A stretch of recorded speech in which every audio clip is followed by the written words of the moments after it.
Bonsoir, bonjour, chers téléspectateurs, chers compatriotes, les gens qui nous suivent de partout dans le monde, les amis, les connaissances sur Facebook, les amis virtuels. Merci beaucoup d'être nombreux à regarder, n'est-ce pas, cette chaîne, ma nouvelle chaîne qui s'appelle Nouveau Départ. Nouveau Départ, c'est ma nouvelle page, aussi sur Facebook, elle est disponible. Depuis un certain temps, j'ai commencé à partager des informations en rapport avec des questions politiques de la RDC particulièrement, des questions socio-économiques et culturelles de la RDC, mais aussi il sera aussi question de discuter, de partager, de parler des questions aussi culturelles, politiques à travers le monde. Mais dans un premier temps, nous allons nous focaliser sur des questions de la RDC. Nouveau Départ, c'est une page et aussi une chaîne YouTube que vous allez désormais commencer à suivre. Ceci à la suite de votre demande que vous avez formulée. Depuis un certain temps, j'ai reçu des communications de la part des uns des autres me demandant d'avoir une chaîne afin de pouvoir, n'est-ce pas, discuter.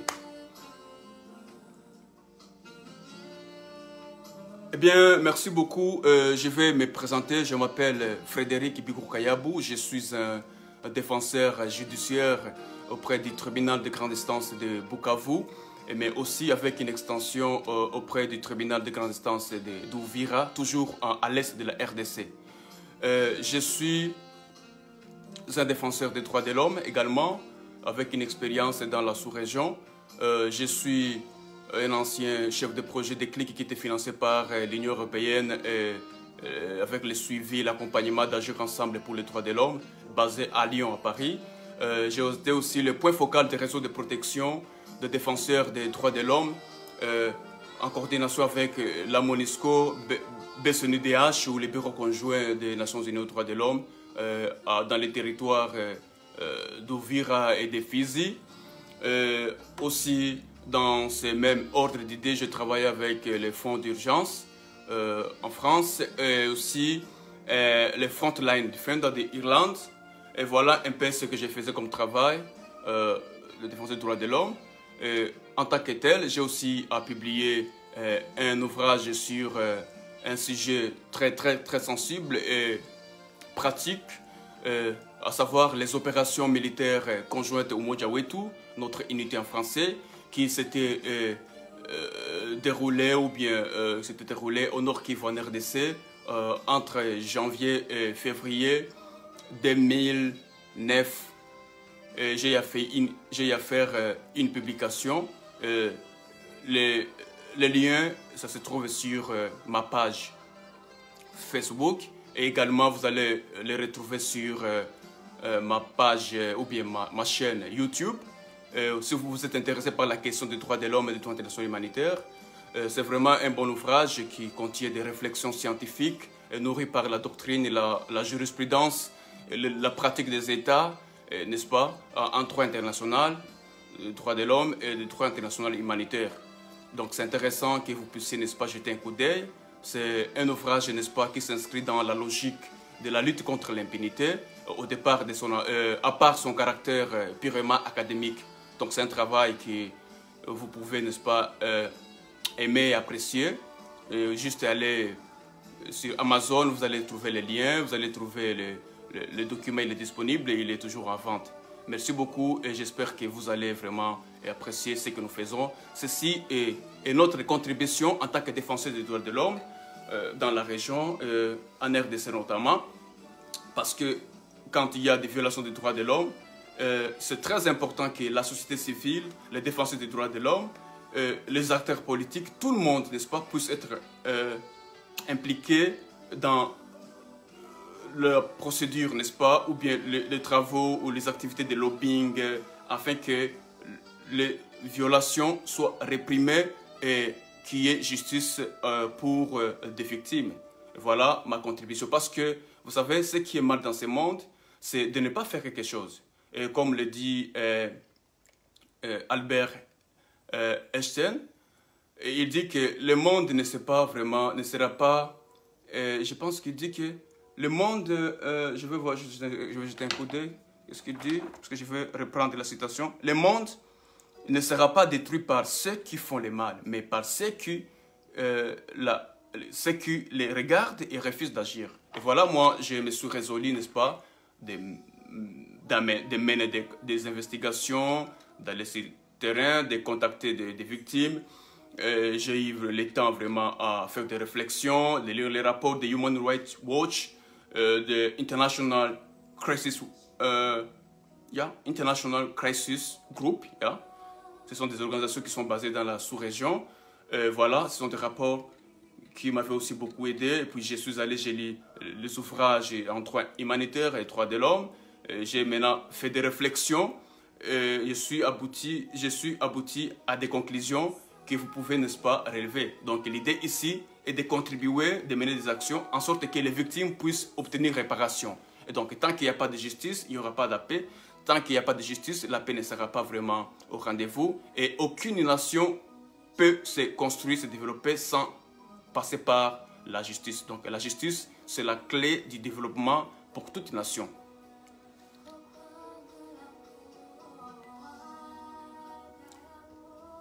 Je poursuis en disant que, à part les aspects des droits de l'homme, j'ai aussi une expérience dans le domaine des réfugiés, particulièrement en Ouganda, pour avoir travaillé avec l'Organisation internationale des réfugiés, connue sous le nom de NRC, le Conseil norvégien pour les réfugiés, ou en anglais de Norwegian Refugee Council. Là, on était financé par l'ECHO, aussi d'autres organisations, le Conseil norvégien pour les réfugiés, ou l'ambassade de Norvège. Il y avait aussi d'autres organisations, n'est-ce pas, qui finançaient. Donc le but c'était de donner des informations aux réfugiés par rapport à la procédure de demande d'asile en Ouganda particulièrement. Qu'est-ce qu'il faut faire? Quels sont les éléments qui sont requis? Quelle est la procédure? Quelle est la loi en la matière? Et en cas de rejet, qu'est-ce qu'un demandeur d'asile doit-il faire lorsque sa demande n'a pas été acceptée par l'état d'accueil, notamment ici l'Ouganda, parce qu'il y a la procédure. Il y a beaucoup de gens qui se sentent vraiment mal à l'aise, qui sont stressés lorsque leur demande d'asile a été rejetée par l'état d'asile. Pourtant, la loi est claire. Et donc, ce sont des informations que nous étions en train, particulièrement avec les collègues, de donner aux réfugiés pour qu'ils puissent trouver, n'est-ce pas, des solutions à leurs problèmes. Il y a aussi des questions de réinstallation parce que, vous savez, quand vous rencontrez les officiers de protection, les officiers dans des bureaux de ACR, des réfugiés, il y a des questions pièges, il y a des astuces, il y a tout un état psychologique, mental, physique, idéologique. Donc, il y a des questions, des pièges, des choses là dont beaucoup de gens n'ont pas connaissance. Et c'est ce qui fait à ce qu'il y ait beaucoup, par exemple, de rejets, il y a beaucoup de problèmes que vous rencontrez dans la vie et vous ne savez pas comment vraiment les résoudre. Et voilà, compte tenu de mon expérience, et je me suis résolu aussi à travers ma chaîne et ma page Facebook de communiquer, d'échanger, d'interagir avec vous et vous informer ce qu'il faut faire et ce qu'il ne faut pas faire. Je sais qu'il y a beaucoup de gens qui souffrent tout simplement parce qu'ils n'ont pas la bonne information. Et le manque d'une bonne information fait que beaucoup de gens n'avancent pas. Vous savez, on dit que celui qui a l'information, c'est lui qui dirige le monde. Et si vous avez l'information, donc vous avez la richesse. Et voilà, ma contribution en tant que telle va aider à résoudre ces problèmes. Ça sera une réponse aux questions de mes compatriotes, mes amis, les gens sans distinction de race, de sexe, aucune, à travers le monde. Il y a des gens qui fuient leur pays pour aller demander asile pour plusieurs raisons de sécurité. Voilà ce que je serai en train de partager avec vous. Je signale aussi par ailleurs que mon expérience en Ouganda en tant que l'ancien vice-président de la communauté des réfugiés congolais vivant en Ouganda m'a permis, n'est-ce pas, personnellement, à comprendre comment est-ce que ce monde évolue. Parce que tout le temps, j'étais sur le terrain, j'ai rencontré des victimes, j'ai rencontré de populations, des réfugiés, des demandeurs d'asile, de toutes catégories. Et vraiment, à la fin des comptes, je me suis rendu, à la fin des comptes, j'ai constaté que le nœud du problème, c'était le manque d'informations. Et voilà, à travers ma chaîne YouTube et ma page Facebook, je serai en train de partager, d'enseigner, de donner des informations. Et qu'est-ce que je voudrais vous demander cependant? Quand vous avez des amis, vous avez des frères, vous avez des sœurs, vous avez des familiers qui se retrouvent dans ces situations-là de réfugiés à travers le monde, je pense que vous pouvez partager avec eux les liens de ma chaîne YouTube et aussi celui de ma page Facebook, pour que chaque fois que je serai en live, en direct, qu'ils puissent, n'est-ce pas, me suivre, écouter les conseils. N'est-ce pas? Je pense que ça sera très bénéfique pour eux dans l'avancement de leur dossier. Je pense que chaque personne qui a une connaissance quelconque dans un domaine précis, je pense que la sagesse demande à ce que l'on puisse partager cette connaissance avec les autres, afin qu'on puisse sortir les gens dans cette situation. Et ça se fera du bien et le monde va évoluer. Il y a des réfugiés partout, il y a des réfugiés en Ouganda, il y a des réfugiés au Kenya, il y a des réfugiés en Mozambique, il y a des réfugiés en Afrique du Sud, il y a des réfugiés aux Pays-Bas, il y a des réfugiés aux États-Unis, il y a des réfugiés en Australie. Donc partout, il y a des demandeurs d'asile et des réfugiés parce qui n'ont pas vraiment accès à ces informations. Ce sont des informations qui sont là, mais malheureusement, ils n'ont pas accès. Voilà, ma chaîne sera vraiment une bonne information. C'est ce qui soulève même la spécificité de ma chaîne par rapport peut-être à d'autres que j'ai déjà suivre. C'est cet aspect des droits de l'homme et des réfugiés. C'est très important, chers amis. C'est très important, chers compatriotes. C'est très important, mesdames, mesdemoiselles et messieurs. Je m'appelle Frédéric Bigourkayabou. Je suis désormais disponible sur cette chaîne et sur cette page YouTube, cette page Facebook, Nouveau Départ. Nouveau Départ, ou en anglais, Nuit Departure. Vous pouvez me trouver là-bas. Je vais vous communiquer le programme des émissions, combien de fois par semaine, et je vais sélectionner des thèmes.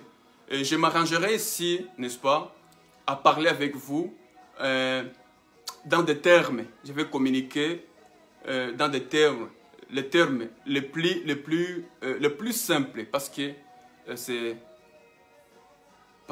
l'idée ici, c'est de communiquer, d'avoir les feedbacks et pour que vous ayez, n'est-ce pas, la solution à votre problème. Quelles sont les langues que je serai en train d'utiliser ici? Je vais utiliser le français et le swahili. Le français et le swahili. Je sais que beaucoup de gens qui se retrouvent dans cette catégorie de demandeurs d'asile parlent beaucoup le français et le swahili. L'anglais, je le ferai, mais pas tellement beaucoup. Je voudrais aussi le faire en lingala, mais lingala, mon lingala n'est pas bon gêné. Mais je pense que c'est les Congolais qui ne parlent pas swahili. Ils se retrouvent mieux quand on parle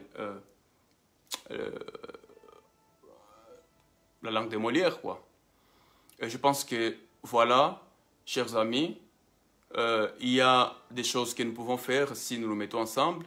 Il y a des choses que nous pouvons faire si nous partageons nos idées. Tout homme, toute personne a des idées qui peuvent être utiles aux autres.